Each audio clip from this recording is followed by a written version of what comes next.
Happy Monday, everybody, and welcome to this edition of the Racing Insiders podcast. I am Kate Dillon with CrateInsider.com and the Cars Racing Show, and also one of the hosts of this show, along with my brother, Jimmy Schiltz, there on the right-hand side. And Jimmy, go ahead and introduce yourself and introduce our guest this week. Well, thank you for allowing me to introduce somebody. I want to introduce my very long-time special friend, Jim, who affectionately I call him Elvis. So Jim Long with the Steel Block Bandits. So let's everybody give him a round of applause. So, yay! I need sound effects. Thank you, Jim, for joining us on the show this week. So I appreciate you having me. You're welcome. Kate, why don't you ask him a question? You're better at that than me. Oh, I think this is how we have gotcha moments. That's right. Sure. Well, Jim, I know you have a long and storied career in motorsports, and your latest venture, of course, being the Steel Block Bandits. How did you get that started? And tell us a little bit about your background. So I guess we'll start with the background first. My dad raced for 30 years. So I was, my mom took me to the racetrack when I was a baby. So I grew up around it. I started racing. My dad and I got to race 3 weekends together before he passed away unexpectedly.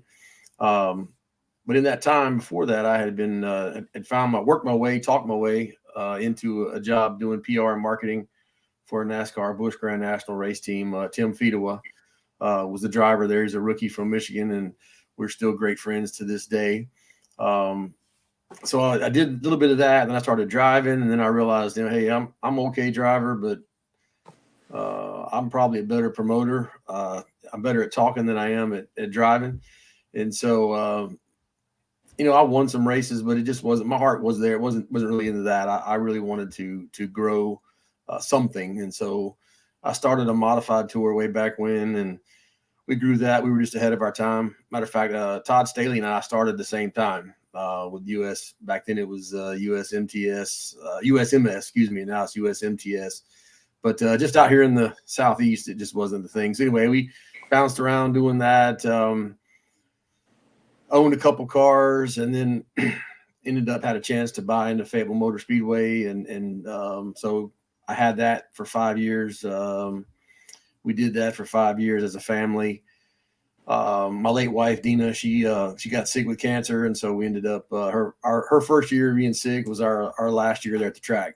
And I'm really proud of what we did there. We put on some of the biggest races there in the Southeast. I mean, back in 2018-19, we did 25,000 to win, 2,000 to win, 2,000 to start World of Outlaw show. And nobody was paying that kind of money back then, but it was our 50th anniversary season there at the track. So anyway, we stepped out and we sat out a year as Dina took treatments and things. And then anyway, we had this idea to start this late model deal for the quote unquote limiteds. We don't call them limiteds, but we just call them late models. But so we started that. We just finished up our third season. And it's going really well. So we're getting ready to start our fourth year. And so I've been involved in racing, in some way, shape, or form all my life, really. Post-military, like I said, I was in the military, and so I ended up getting involved in racing personally at my own level. So anyway, it's just something that the Steel Block Bandits, I saw a need. We jumped in and we've grown it now. And so we've got a good program. Great. I think it's a cool name. It's really catchy. So I wish I could take credit for that. So there was a first iteration of the Steel Block Bandits from the guys up around Hagerstown, Potomac, Winchester, the northern area. They raced in that area for a number of years. But it kind of fell by the wayside. The guys got busy doing other things, and they quit doing it. And so when I had this idea to start a late model series, I called those guys and said, hey, this is what I want to do. Would you guys mind if I use the name? And they signed off on it and said, hey, we'd be honored for you to take it. And so that's, like I said, I'd love to be able to take credit for it, but I recognize that it was a great name. And so there was no need for me to try to come up with something any different. It is a great name. So what need did you see that you wanted to, that you needed to have a solution for? Well, so this was during COVID. Like I said, we had been away from the track for a year. Some of the tracks were basically what I saw was these cars they may call them limited late models in certain part of the country, but there's nothing limited about these cars. I mean, the cars themselves, I mean, we got guys that swap super motors and quote unquote limited, steel block motors in and out of the cars, suspension packages, all that kind of type of stuff. The cars themselves, I mean, you know what they cost. You guys know what they cost. And I just felt like they needed to be racing for more money. And even though we do have great purses and we have great partners with tracks and marketing partners, I still feel like they need more. But at the time, during COVID, some of the tracks are just being disingenuous at best. They were saying, "Oh, well, we're not making any money. We can't this or whatever." But they were taking the same amount of people that they said they couldn't put in the grandstands, and they were running them all, the fans for the stands and for the pits through the pit gate. And so they were all getting pit gate money, but they cut the purses. And that's not a stab at anybody in particular. That's just what was going on. And so I just didn't feel like I didn't feel like anybody was fighting for the racers at the time, for this type of class of cars. And so, I talked with Dina and Hope about it because we did the racetrack as a family, and they were all for it. And we got to do one season before Dina passed. And I asked Hope at the end of that year, I said, "Hey, what do you want to do? Do you want to keep going or not?" And Hope scores for us, by the way, and does a gazillion other things. And she said she wanted to keep racing. As a matter of fact, it was literally, I was walking up to the podium at our award celebration after the first season there at the Speedway Club in Charlotte. And I leaned over and asked her before I walked up. And I didn't know what I was going to say. "Hey, guys, we had a great year. We're done." Oh, wow. Guys, we had a great year and we're going to keep on. And I asked Hope, and she said she wanted to race. So anyway, we've had season 2, season 3, and we're getting ready to embark upon season 4. Now, as you mentioned the racers, every time that I check the results, on Sunday or Monday, whenever I do, looks like you guys have a fantastic car count. I mean, I always see like 35 cars plus, We are very proud of that. We did average this past season 34 cars per race, and that was counting. Withful was not a great night for us. We only had 16 at With. We had 22 the year before, but we had 2 races scheduled that night, and so we only had 16 at With. And then Beckley, the first year we were at Beckley, we had 35, and then there again we had 2 races, one scheduled on us at home, and then Todd Fronapple with the Steel Block Late Model Series. They had a series race that night, so some of those guys couldn't come. So anyway, we still averaged 34 cars per race. We had 9 guys the last 2 seasons that have had perfect attendance and ran for the championship. And then we're just, like I said, man, it's nothing flashy. I think we do a good job. We legislate the races in a fair way. We do them efficiently. We get people in there and out of there, and it's every year it's picked up and grown every year. Our hire car count, sorry, I just want to say our hire car count was at Hagerstown. We had 53 this past year at 53 cars. Yeah. That's great. That's a lot to be proud of. Yeah. Yeah. I was curious, how big is your touring area and how many races are you doing a season? So last year we had 17 on the schedule, and that was in 7 states. We ended up getting 14 in through rainouts and such, and we lost Livonia because they were scheduled to be a Friday night. It was a Friday, Saturday Livonia Cherokee deal, and after the first quarter of the season, Livonia switched to Saturdays, and so we weren't able to accommodate that. So anyway, we got 14 of our 17 events in. We'll have 16 on the schedule this year. We've got 15 of those dates already out. We're still waiting on a date for one more. So 16 races, and we'll be in that same geographical Southeast here: North Carolina, South Carolina, Georgia, Virginia, Tennessee. Well, you probably have it right in front of you, right? Your schedule? As a matter of fact, I do. Well, maybe we could talk about it. Maybe you want to just go through them, and that way we can mentally paint a picture of where they're at and what weekend they are. So, I do want to say this. This year, we've strategically kind of tried to stay a little bit closer to our base. I'm worried about the economy. I'm in real estate. And I talk with a lot of people in that are in different types of industries. And I'm concerned about, I think everybody is, obviously, given the state of affairs. But I think this year we could have some bumps in the road. So we're staying a little closer to our base. And our races, our Friday night purses our purses are standardized. So we don't just go and, hey, what will you pay us? Friday night purses are minimum $4,000 to win, $400 to start. Our Saturday night purses are $5,000 to win, $500 to start minimums. And that's when I started, this whole deal, that's where I wanted to be. And I said, I wanted to be the Lucas Oil late model series of quote unquote limited racing.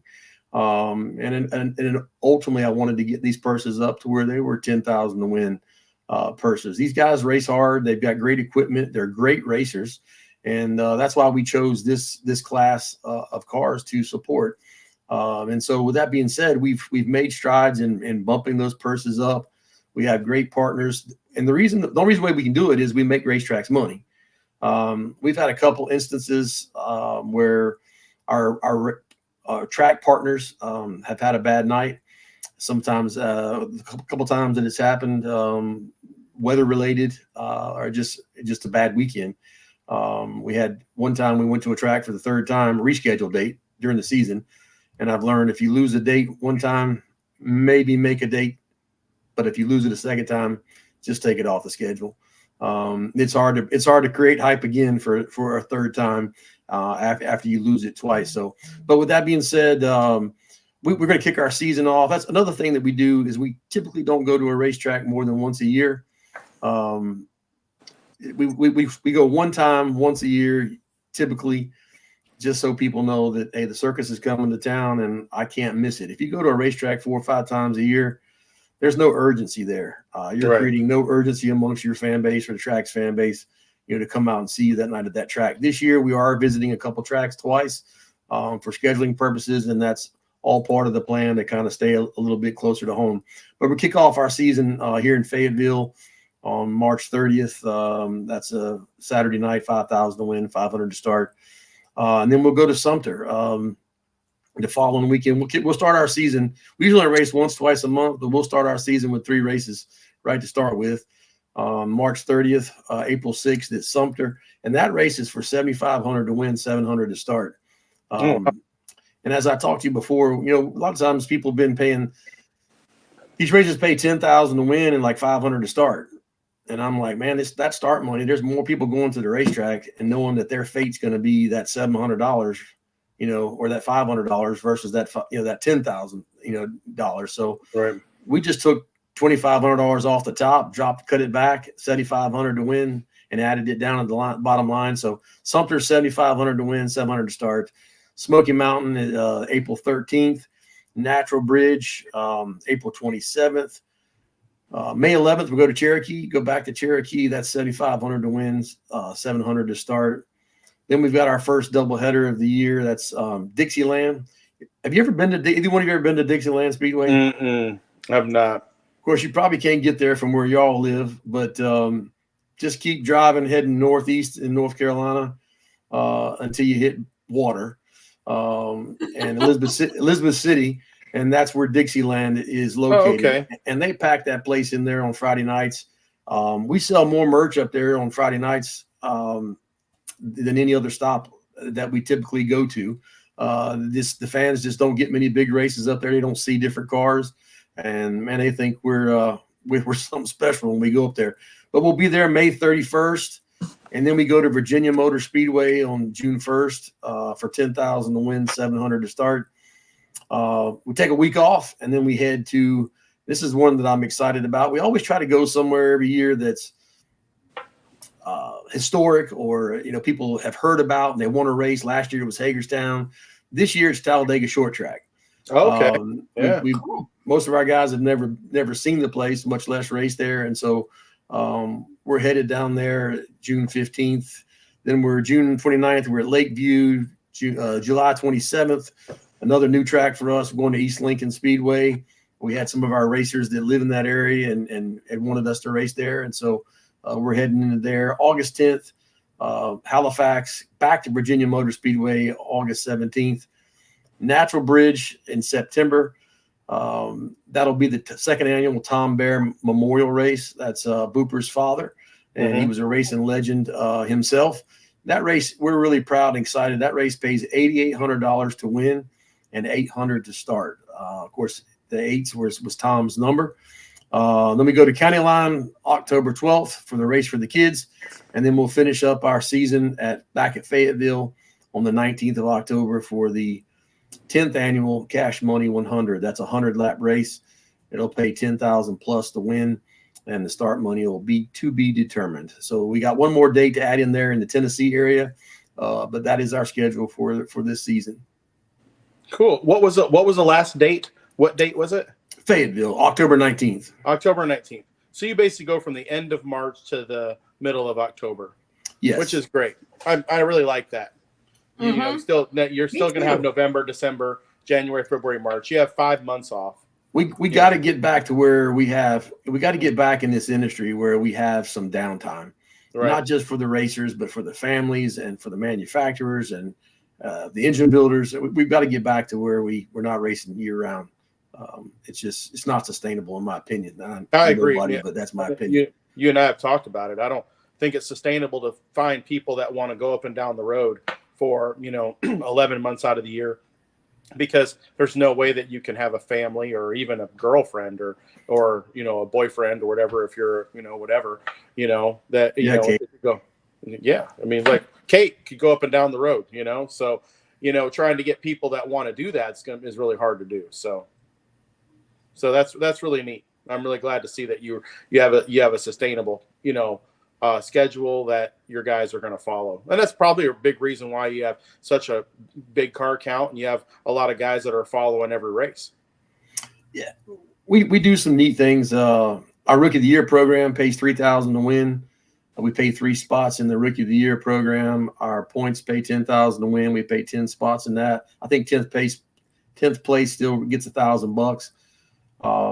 We pay Bandit Posse money to our top 10 in points that have perfect attendance throughout the year. It's $100 every time you show up to the racetrack if you have perfect attendance.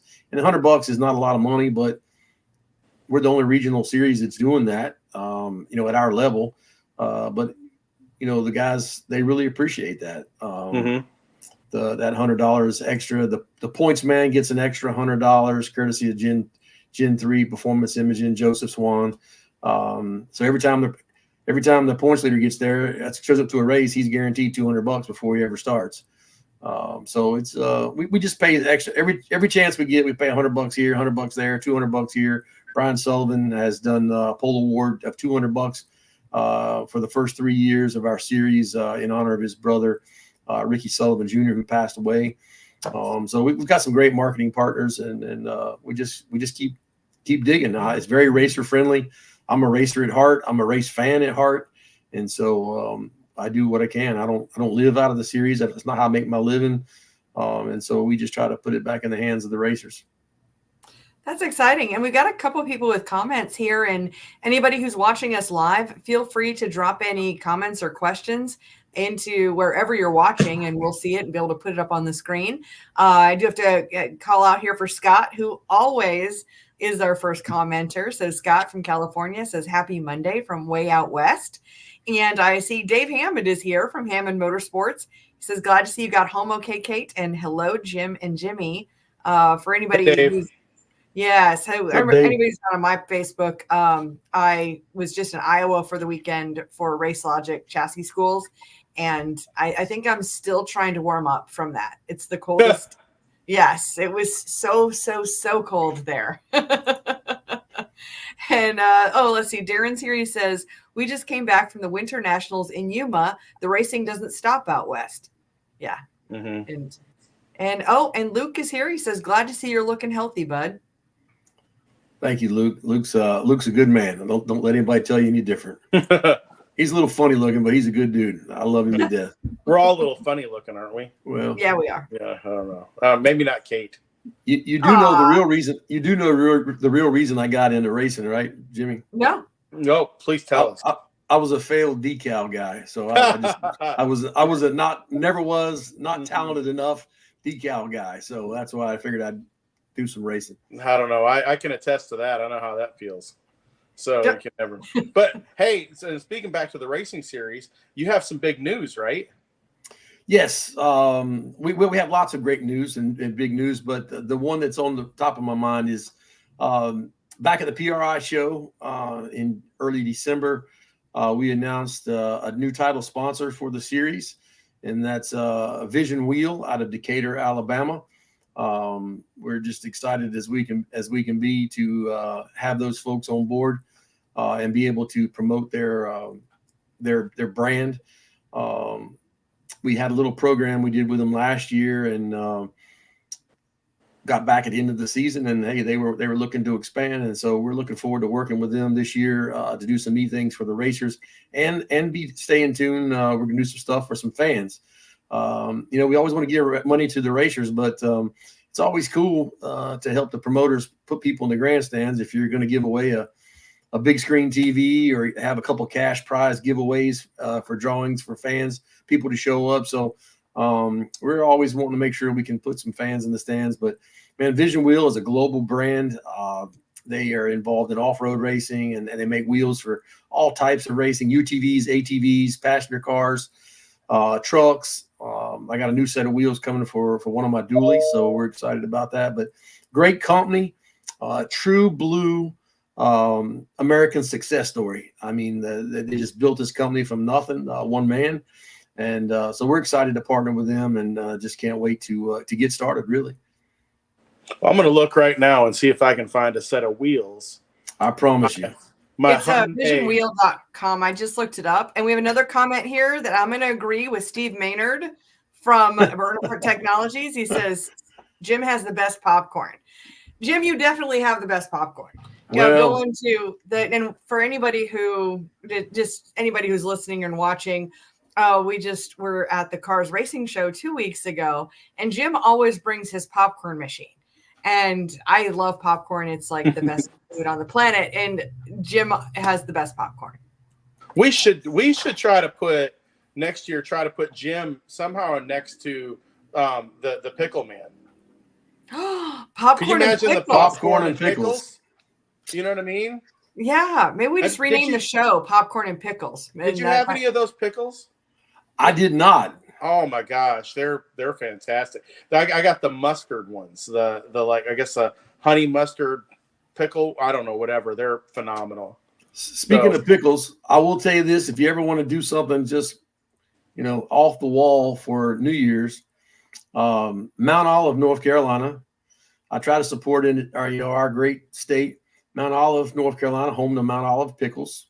They have a pickle drop for New Year's, but they do it at midnight Greenwich Median Time. So that's actually 7 o'clock our time. So people my age and above, we get to go and have the pickle drop at 7 o'clock, and then we can go home and go to bed, or we can go get something to eat or whatever.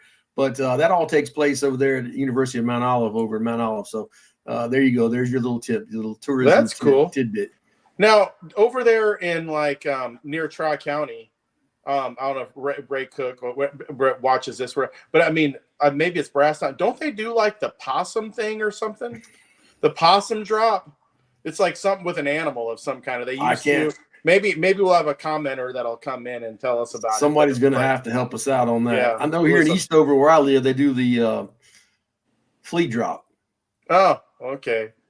Yeah, we don't drop anything in Hickory other than, I don't know, nothing. Really, I have nothing funny to say about that. But might have to go to Mount Olive next time. Especially the time frame works out for me. Man, there was about there were 5,000 or 6,000 people at least at that place. I mean, it was packed. Free pickle samples. How about that? They see, like with me, with my age now, they need to move the midnight up a few hours so I can still stay up. You know what I mean? That's what Jim's saying is I gotta have my nap. Pickle drop at 7 o'clock p.m. Mm-hmm. Because it's kind of like if it's 5 o'clock somewhere. It must be midnight somewhere too. We left there. Kathy and Hope and I left there and went to Ribeye Steakhouse in Clinton and had a steak and stopped at Baskin Robbins. And man, we were home by midnight. So it was a good night. So, kind of back into the racing thing, how you as a series promoter that brings your series to a racetrack, how much control do you have, or how much involvement or say so do you have in a racetrack, like getting there, moving their program along and getting it done at a decent, hour or whatever? Do you have much with that, or is that you kind of, up to their discretion? The real answer is some tracks more than others. But we do speak with the promoters, obviously beforehand. We try to find out what other divisions they're running with us. We encourage them to drop a class or 2 or 3, depending on which track and how many they normally run. Because we do bring a full program. That's one of the things that's attractive about what we do as well. We hot lap, we qualify. Everyone heat races. No one's locked into a show. It's just like a Lucas Oil format or a World of Outlaw format. They heat race. Then we have 2 last chance qualifiers. 1 if we only need 1, but 2. And so it takes a while to do all that. Right. And so we do encourage them and give them our input. Most of the time they listen and they work with us. We also prefer to race second or third in the lineup in the program, so that we can get our racers back loaded up, paid, and out on the road, headed back somewhere. We always want to leave the racetrack better than when we leave than when we got there, and so we will work with them if we need to. But that's a great point. We do our advanced scout with them and try to make sure that we can work together with our tracks to put a program together that makes sense and makes them look good and makes us look good. Great.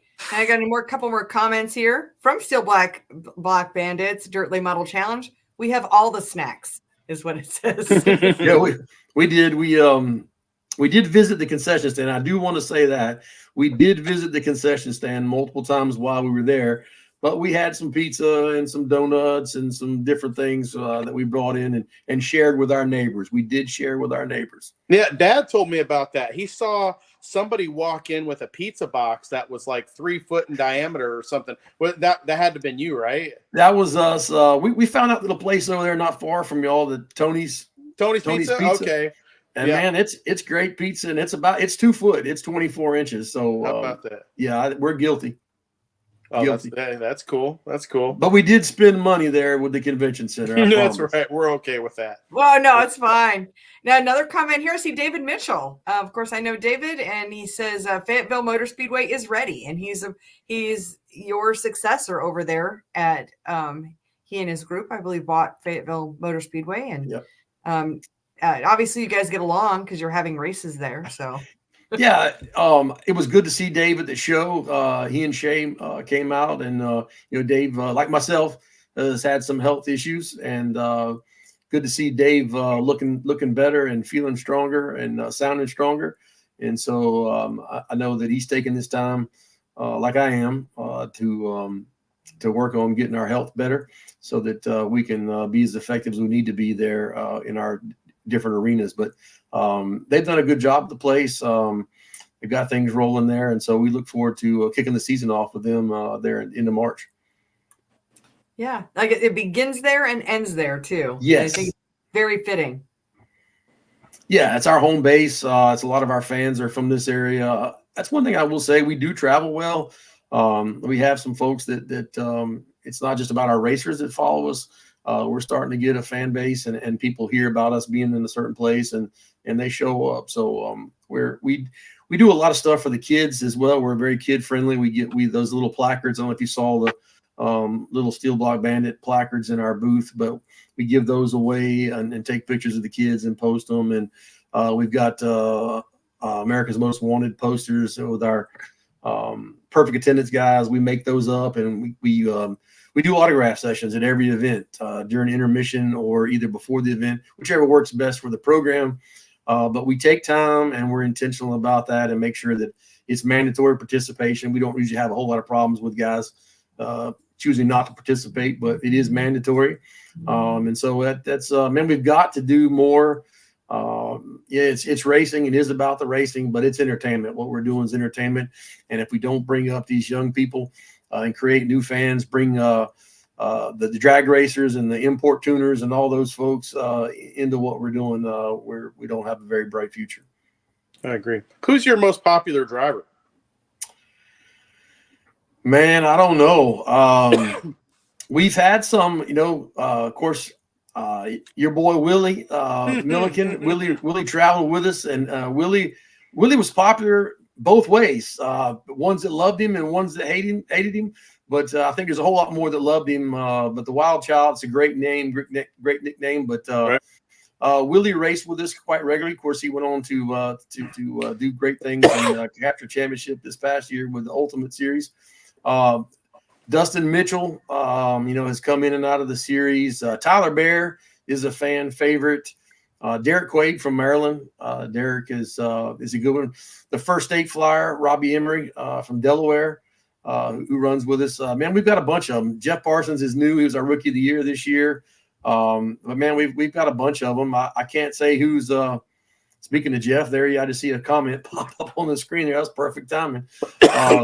But man, we've got a bunch of great guys. We really do. And we race in such different regions, and each one of those guys have power bases, in their areas. And so whenever you go in somewhere, some of them look like superheroes. Mm-hmm. Yeah, and Jeff's comment for anybody who's just listening says Jim runs a top-notch program. So that's a big compliment coming from a racer who races with your series, because as we all of us in this industry are well aware, a lot of times the noise from the not comments, I'm trying right. to the negativity can be so strong. And do you experience much of that with your series? We've had a few bumps in the road here and there. But really we haven't had many. I mean, this in 3 seasons, it doesn't even fill up a hand, one hand. The number of major disagreements or anything we've had with racers. We just haven't. I left out one racer a while ago. He didn't race with us this past year, so he wasn't right on top of my radar. But Michael Batten is another racer that. When you come around Eastern North Carolina, there's a lot of folks there that are pulling, and you see a lot of Michael Batten wear there. So, but we really don't have. We're one big family. We see racers helping racers week in and week out. If somebody needs something or needs some help, they're there to help. And I just think I think. We know as a series, we're fortunate to be able to showcase some really great racetracks, some really great racers. And I think the racers are understand and appreciate that we go to the mat for them, that we're getting all the money we can get. We're getting all the contingency stuff we can get for them. And so, man, we'll all have disagreements, but we're all in this together. We really are. So do you have there's a mix of motors that race in your series, right? No, we just have Steel Blocks. No, well, let no me 525 or anything. Yeah. Let me. I said no, but then really there is just the 525. We don't disallow 604 guys if we show up somewhere like a Beckley or somewhere that slicks off. The Tennessee tracks, they slick off. So sometimes Natural Bridge, sometimes those 604s are very competitive. But typically our guys run either the built 365, our engine package, main engine package is 365 cubic inch max, steel block, steel or aluminum heads. They've got to be 23 degree base for the Chevrolet heads, plus or minus 3 degrees. And so that's our standard engine package that we have there. We do allow the 525 engines to race with us. We are not a 525 series, but we'd love them to come and race with us. They've won races with us. Matter of fact, Tyler Bear has finished second. He finished second last year in our points and second the year before, exclusively with the 525 the year before. So they are competitive. We do give them a weight break, but we do make them put, and they don't like it, but we make them put the 50 pounds in front of the motor plate to compensate for the aluminum block. Getting that weight off the nose is a little bit of an advantage for them, but we do give them an overall weight break. Matter of fact, we just announced a little contingency program, weekly program for our races with Don Blackshear and Race City Performance. $100 to the highest finishing 525 engine, per race. And so just to give some of those guys a little bit more incentive to come race with us when they can. Mm-hmm.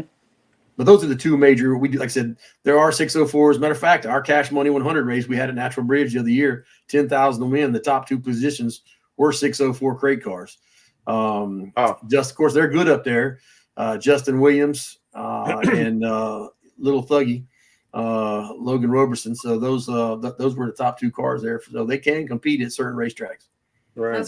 Those are good racers too. And Yes. Another comment here we've got from Dale. Says Jim has a great series and they take care of the racers. Dale's one of our racers that came on board last year and ran for Rookie of the Year. And I'm telling you, he would have been a whole lot deeper into that competitive race for the Rookie of the Year. But you talk about a man who had this most terrible, god-awfulest luck you've ever seen. But one thing about Dale, he has a great attitude. He never gave up. They kept digging. Even his father had some health troubles, and we just reached out to him as best we could and loved on him when we could. And he was able to finish the year out. But he's got an exciting season ahead for him. He's partnering with him and Jeff Parsons will be teammates with Sammy Speaks. And I think they'll be campaigning the only two MB Customs on the East Coast. MB Custom race cars on the East Coast. I'd say that jokingly, at least in the Southeast. That's what Jeff, raced last year and had, won Rookie of the Year. But Dale and his wife Brooke, they're good people. Very good people. Another comment here, Dave Hammond says, I wish I could run some of them races sometime. Yeah, I mean, this is really exciting stuff here. Of course, Dave's in Iowa. You're always welcome to come down and visit us, Dave. Like I've told you before, I have some stories about Dave. So Dave raced with me back when I had the modified series when Dave was living down here in Asheboro up there and was racing pretty heavy back then. So Dave's my buddy. Always good to see Dave. Yeah, mine too. It's a people business. Mm-hmm. It is indeed. Mm-hmm. Yeah, and it's amazing how many of us know each other for so many years. It's crazy when you start adding up and you're like, oh man, that was when you know people for like 30 years, it's kind of crazy. Well, sometimes we don't need to keep thinking too hard on how many of those years have passed because that's right. It will start to get a little depressing. But Jimmy, I was talking the other day. I was telling to Joseph, I think we're going to try to do a golf tournament along with our season opening race there at Fayetteville. Remember those days back when Steve Hendren and you and some other folks were racing, and we'd come down there and we had the golf tournament. Matter of fact, I was telling somebody the other day, we're a Hoosier series, but I got nothing against AR. I mean, those guys used to come. Dave Mateer, rest in peace. Him and some of the guys from the factory would come down and participate in our golf tournament to kick off the season every year with the Carolina Clash. And that American Racer 12 was probably one of the best tires ever made. But it's great competition, the American Racers and Hoosiers. And unfortunately, it's got back to that point where everybody's got to pick their sides. And we have a great partner with Hoosier. But just remember those days way back when we were a little bit younger and a little bit crazier. I haven't played golf in, I don't know, 3 years, I think, or so. I think it's like 10 or 11. It's like, so I don't golf, I bowl instead, so I don't have to walk as far to bowl. So as long as they can tell the difference between the two, when you're golfing and when you're bowling, that's all that matters. Right. Hey, March 29th, you can mark it down. I believe that's going to be the date. So you can come on down and break out the sticks again. Are you, is it going to be in Fayetteville? Yes. Okay, cool. All right. We might just have to do that. Maybe you can come down here. And I know how you guys are famous for, sticking some decals or deliver some decals or having some decals ready at the last minute, maybe you can kind of make that trip together there. Yeah, you could probably do that. If I let people know ahead of time, it'd probably be like, can you come down here and stick my car? Whatever. So yeah, I don't do much of that anymore. I do a couple cars, for the show. And then it always seems like I do a couple during the over the course of the year. But for the most part, I just send stuff out. So you got it all. It's so easy now with the doors and quarters and do them on the bench flat. And, you can just kind of just spit them out. I mean, anybody can do it now. So material's so good and all that. Well, we definitely have some comments, and then one of these is groundbreaking. So Emery Racing says, we can't wait to get to the season started. Great people. Emery's are great people. All of them. I see Terry's here. He says, watching from Princeton, West Virginia with about 5 inches of snow and cold. Yeah, I no envy going here, but this is the groundbreaker here, Jimmy. So March 29th coming up. Willie and Crystal say, Jimmy, I got a car you can drive. That's right. Maybe it's time for Jimmy, the comeback kid, to get behind the wheel of a race car. This is like a dare. It's been a few years. Mm-hmm. And I'm digging it. Willie had seen me on that iRacing setup there. There's no way he'd ask me to drive his car. I stuck it in the fence in about the first half a lap. So I wouldn't let me drive my own car right now, probably. I don't know. We'll see. Maybe I'll get froggy.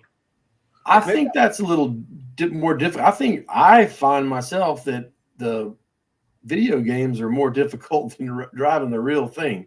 That's what I said. I was like, they had it at Charlotte, and I was like, I've been to Charlotte, and it's like, the video game was way harder than what it is in real life. I'm just telling you. For me, it was, but probably that instant responsiveness that the computer has that you're just not going to have in a car. Like, just physics won't allow you to have. Well, I think it's like, the way that the game wanted me, and I've seen other people kind of do this, but it's like, I think the game for the most part wants you to be a little more bent than what you really are. I don't know. It's like I tried to get in and I tried to like turn, and it's like, and then it's like, you're on the gas, and then I'm like facing the infield, and you're like, and then it's like I'm trying to counter steer because I'm really wanting to be straight, and then you counter steer and it just took off and like darts you into the wall there or whatever. So I tried it a few times and I was like, I think that's. I just figured I'm just too old for it. I don't even try anymore with the video game, so I give up. Mm-hmm. I agree. I do want to say, you're talking about delivery and stuff. I was joking about that. I know you don't do that stuff anymore, but it made me think of someone way back when. And I do want to give a shout out and let Ryan Young in Docile Art. I saw that post. He delivered a couple helmets way back to Fayetteville for Scott Autry and Jeffrey Tyndall way back in the day. I had him paint those helmets for me. I was doing decals back then, but anyway. So we go way back before he really became what he is now. And I just I'm going through cancer myself. He just announced that he's got cancer and got some things going on. So I just want to let him know and that we're thinking about him and praying for him, and hope everybody else will as well. Definitely. I mean, what a talented person. Yeah. To be able to do what he's doing. And I saw that post the other day, and I felt really bad, for him and his family. And it was very classy what he said. And we certainly are going to wish him the best. Mm-hmm. Certainly. And then with the other people who support your series, I'm sure you want to give some shout outs to you've mentioned a couple of your sponsors, but anybody else that you'd want to give some shout outs to. Thanks, Kate. Put me on the spot here. No, obviously, David Miller and Hoosier Tire South. They're a big part of what we do. David Taylor, VP Racing Fuels, great partners. They really are. Donald and Gina Bratcher. Not only are they great friends, but they're great marketing partners as well. With Mega Plumbing, they are our marketing partners with our points championship. Jonathan Leah Scott Service Company. They've been with us from the beginning. I could go really honestly, I could go on and on and on. HDR's truck and trailer sales. Matter of fact, be on the lookout. We'll have our new series trailer. We have a new dually and a new 42-foot series trailer that we'll be posting some pictures of here in the next few days. But we just have some really great Arizona. I give Gerald Newton, probably deservedly so much crap when I see him, and I'm surprised he just hasn't punched me.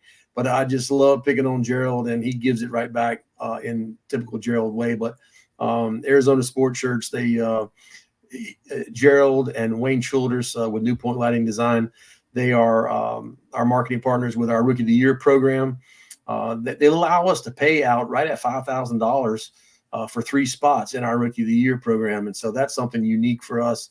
$3,000 is nothing to sneeze at for for winning Rookie of the Year with us. So, like I said, I can go on and on. I would like to thank my staff. Also, we are looking for some staff members. Also, if you love racing, if you're not jacked up, drugged up, whatever, give us a call.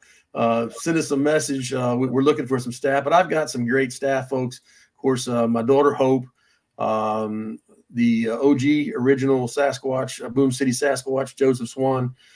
He's our race director. Hope scores for us. Old Man Bandit, he lines up cars. Him and Ryan Swan, Joseph's younger brother.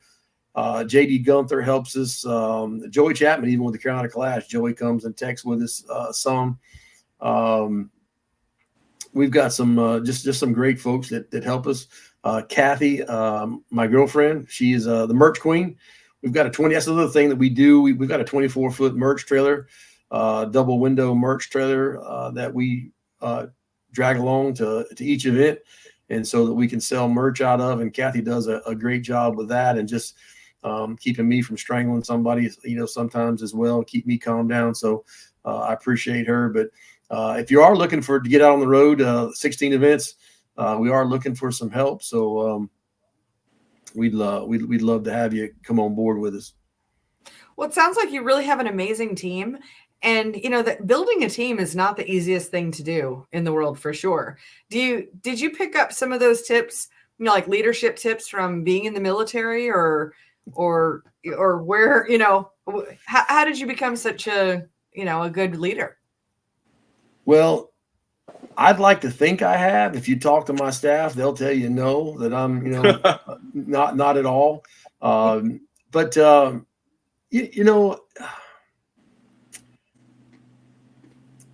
one of our only issues with building a team is that I happen to have some really good people, but they like to operate independently, and in their careers and in their lives, they're just kind of laid back. And they just kind of keep to themselves. And sometimes that's difficult to pull them together and bring them together as a team because they're used to doing everything themselves. And so I like to use the term collaborate rather than cooperate. Collaborate just shows an active level of working together and cooperation. So, but everybody's learning our jobs and racing is not just a static. It's not like stick and ball sports where everything operates within a certain parameter, of events that may take place. Y'all been in racing, and y'all know better than I. You go to a racetrack that's not yours, working, trying to blend in with staff that are there weekly, and you have a way that you do things.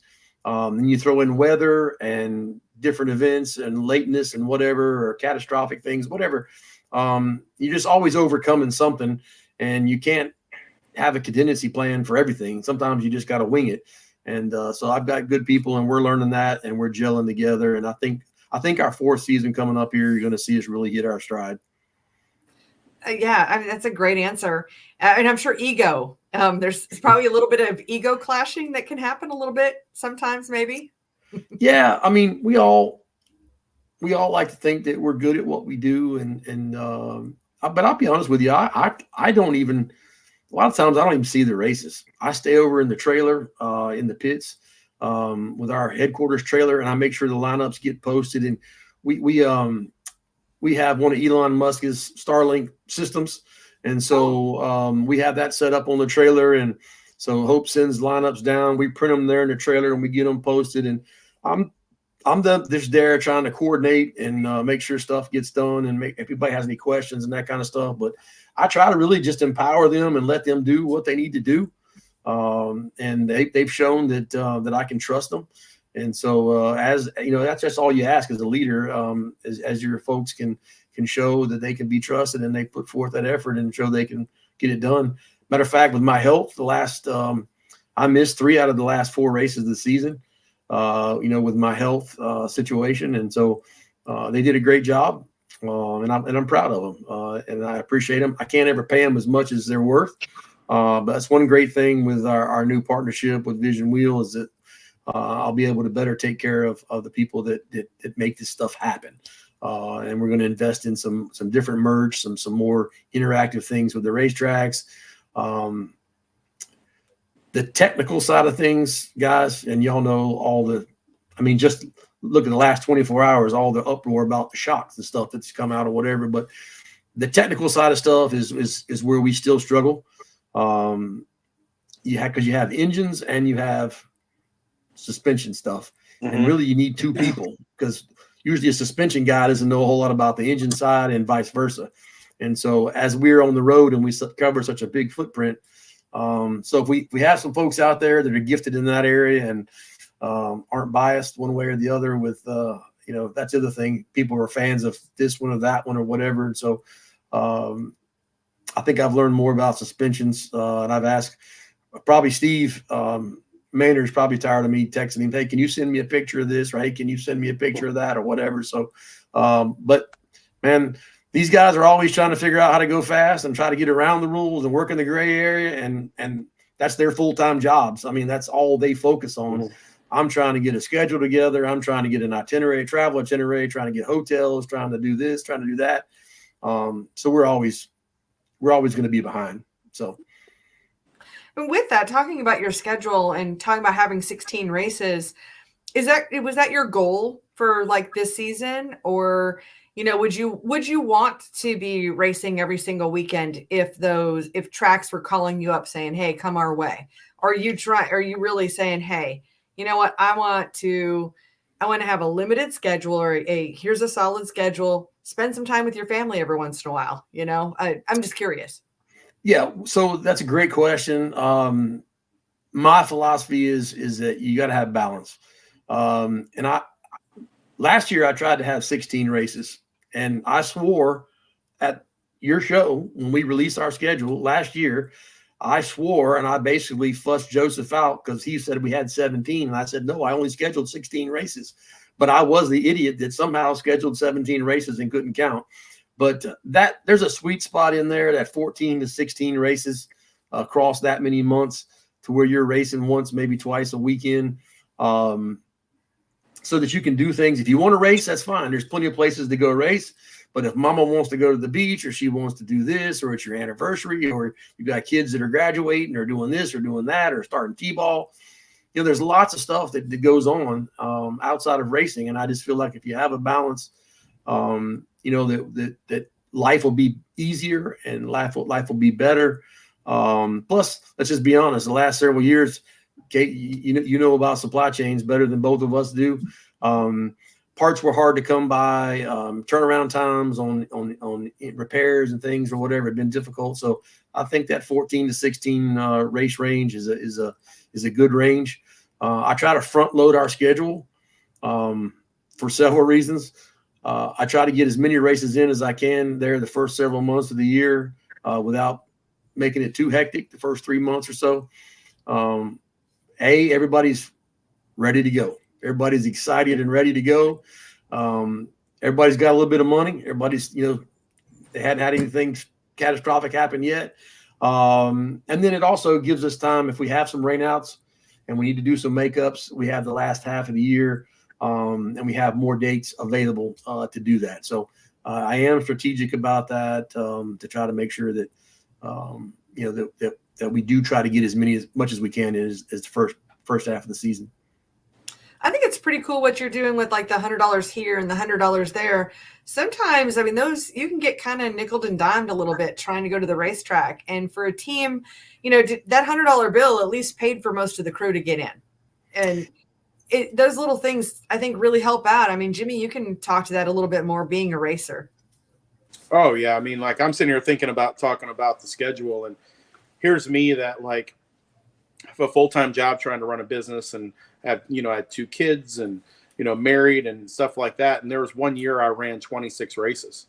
I swear that was a lot of races for me. That is a lot of races. That's a lot of races. I mean, it just really was. There was, you know, and so I know a lot of people look at 26. That's nothing, you know, when you have like a 60 race, I mean, you know, Lucas schedule or something like that. But like for a guy who works, you know, a regular job and you have a life and you have, you know, outside of your, you know, your job and all that sort of stuff, that it's like, you know, 26, you know, Saturday nights, or, you know, let's say there's 18 Saturday nights and 8 Friday nights, whatever.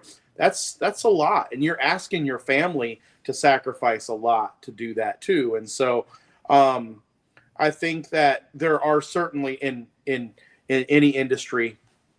I remember when I started work for Harley years ago, and I went to a dealer meeting. It was in like Texas, and there was a guy that went up there and he said 20 years ago, the average age of the core Harley buyer was 42 years old. And now 20 years later, the average age is 62 years old. He said, guess what? It's the same guy. So it's like the core, like, and that's what, like all, you know, Harley was the same way. They had their core people that bought their motorcycles and bought their stuff, but trying to go outside of your core, people aren't hardcore like that. People aren't going to put 100,000 miles on their motorcycle every year or whatever. Same thing with racing. I think you've got some really core people that just love it, eat it, breathe it. They would just like live at the racetrack if they could. But you have a lot of people that love racing, but they love to do other stuff too. And so I'm really glad to see that, you know, things are broke up that way, that like if there's a guy who, you know, him and his family want to do other things, and 16 races is a lot of races. You know, they can run that series, but if people are like, well, that's nothing, I'd do that, but they can go run other stuff too, you know, and there's other series. And it really sounds like, you know, Jim, hearing you talk, you really try to get along with other series too. You don't seem to, I've known you for a long time. You're not a territorial guy. The thing I respect about you the most is how you what I talked about last week a lot about giving back to racing and not taking, that I really do believe that you're doing this for the benefit of racing overall, and trying to leave it in a better place as what you came, you know, into it as, and because you love it. And so I'm glad to see that, you know, these things that you're doing are all going in that same direction. I think he's setting an example. What's that? I think Jim is setting a great example. Oh, definitely. You know, one question I have, and going back to your title sponsor, and I think that sponsors, especially outside of the racing industry, you know, that maybe don't understand it, I think we need to do a great job of taking care of these people, because you really only get one crack at it to do it right. And so, like, for instance, I'm looking right now, I am going to buy a set of wheels. I have a Hyundai Santa Cruz, and I love that car, by the way. It's like people ask me about, I think they're cool. They are cool. And it's like, I have a big block Challenger, and I can go anywhere with that thing, and nobody ever asked me about it. But I can go with the Santa Cruz. I don't care if I'm at a gas station, if I'm at the grocery store or whatever, people stop and ask me about that car. And so I'm going to buy some wheels for it. But I would like to buy, so let's say I find a set of Vision wheels. I would like them to know that, like, hey, I bought these wheels because of the Steel Block Bandits. How does that happen? Yeah, so if you'll hang on, pick that set of wheels out and hold on to that. We're going to have a discount program for some of our partners, our member racers. One thing we've never done before is like charge a membership or have a membership or whatever. Mm-hmm. But we do have a package, a bundle of benefits that we feel like has value to it. And so we are going to charge, you know, $100 for to be a member. But one of those things will be a discount through Vision Wheel, and there'll be a code that you can go through there, and they track that. And so we're going to work hard on that. There's lots of neat stuff that we're working on. Man, we just need more help. We need more folks to take some of the load off as we race, so that we can take care of our marketing partners like they should. This is a big step for us. Man, we're just as proud as we can be. As you can see, their lineup, they've got wheels for everything, and beautiful wheels. And so anyway, I appreciate you asking that question. You hang tight, and I'll make sure we get everybody aware of that. One thing we do a great job with our social media stuff, making sure that the people know where we're going to be, when we're going to be there, and who's helping us get there. So I do want to thank you all. We talked last week. The show is great. I love the trade show. I go to PRI every year. I wouldn't miss it for anything in the world, whether I get one bit of business or not. It's just good to be around racing people. And same thing with you guys. I love coming to Hickory. Our team loves coming there. We're going to keep coming, and we're going to keep telling people about it as long as you keep having us. So I just encourage y'all to keep putting up with a bunch of knucklehead racers that drag around and don't do things until the last minute. So don't get frustrated with us, and let's keep digging together. I love it. I got a couple final. I know we're coming up on an hour here, and I got a couple other comments, and I do like to show everybody's comments here. Let's see. Brian says, sorry for joining in late. Any word about rebuilding the 602, 604? We broke a 604 last year, and it seems that many parts are no longer available. How are sanctioning bodies approaching this situation? You guys will have to take that one, Kate. I'm not a 604 guy, so I'm sorry. I can't be much up there. I know years ago with like Fast Track, I know that there was always a lot, because so many of these parts in the 604 are commercially available in the exact same part, but just branded different. Like you could buy like you can buy the GM oil pan is like, I don't know, what are they, $800, but you can buy the exact same oil pan that's branded by somebody else for like $200. The same thing with rings and lifters and things like that. So whenever there were shortages, I always remember them saying they were allowing them to be able to replace them with these part numbers or whatever. Right. So if I was him, what I would do is I would contact your sanctioning body. And whoever he's racing under, because with a crate motor, he's definitely racing under a sanctioning body. So contact them, tell them that you have some parts shortages, and first, if they see if they can locate the parts. Okay, rods are the issue. That's interesting. So, that I don't know about that, but like I would imagine that there's an aftermarket rod that would be a direct replacement. I don't think that anybody's going to let you get hung out there. Well, actually, let me add on to whatever's going on with this particular situation, because I had a conversation with actually Newsom Raceway Parts, who's a big supporter of the Cars Racing Show as well, a couple weeks ago, and we talked about, because we've been looking at this for a while, in that with the potential strike, or the strike that was happening, it slowed everything down. It was kind of like what we saw during the shutdowns, where, you shut down the supply chain. It takes a while. I mean, honestly, it's like a vehicle up north right now where it's super cold. It's just going to take a little extra work to get it going. And so from what I understand is most of those parts are going to start finding their way into the system. And you can probably call around to a few of the different, see where engine builders are. I mean, work with your engine builder on that. I don't do anything with any of the internal parts because I'm not an engine builder. I just deal with the external stuff. But you can kind of call around, or engine builders should be in contact. Corey says I am an engine builder. Okay, gotcha. So then whoever your part supplier is, like Newsom Raceway Parts, I know that they're a big stocking dealer.